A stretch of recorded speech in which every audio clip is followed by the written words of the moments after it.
তুমি নিজে ভাবো, তুমি যে ভাবছো স্টিভ যেন না মরে, তো স্টিভ যদি নাও মরলো, তুমি ওই জিনিসটা কোনোদিনও ফিলই করতে পারবে না, ওই জিনিসটা তুমি কোনোদিনও ফিলই করতে পারবে না এই সিরিজটার এন্ডিং।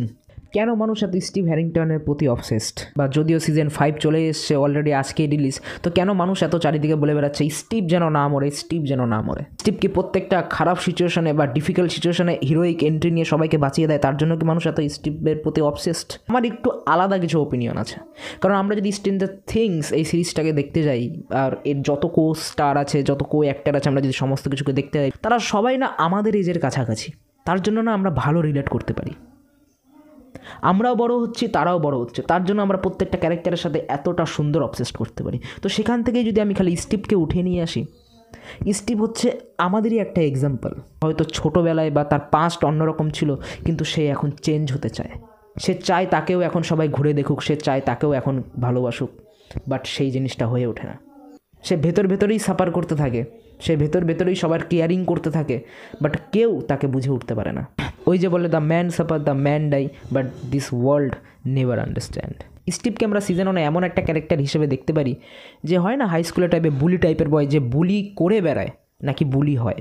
তাকে আমাদের দেখতে অত পছন্দও হয় না যে কেমন একটা ছেলে। তারপরে যখন সিজন 2, সিজন 3, সিজন 4 আসে, আমরা তাকে রিলেট করতে শুরু করে দিই। দেশের কেন, ওয়ার্ল্ডের, যদিও এটা পপুলার অনেক সিরিজ, ওয়ার্ল্ডের প্রত্যেক ছেলেরাই স্টিভকে রিলেট করতে পারে একমাত্র স্টিভ আর ন্যান্সির লাভ স্টোরির জন্য। হ্যাঁ, অবাক তো লাগেই যে মেয়ে আমাকে ভালোবাসতো, আজকে সে ফ্রেন্ড সার্কেল থেকে র্যান্ডম কোনো একটা ছেলে উঠে আসলো আর তার সাথে রিলেশনে চলে গেল। তারা নাকি একে অপরকে ভালোবাসে।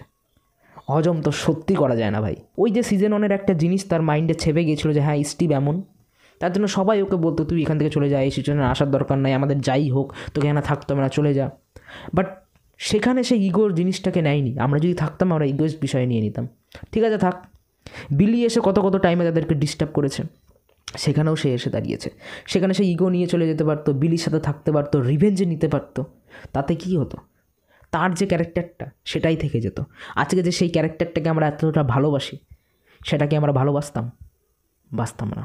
সে তার ইগোটাকে সাইডে রেখে সে দেখলো যে তারা যতই মুখ দিয়ে বলুক, কিন্তু সত্যি তাদের দরকার আমাকে, তো আমি যাই।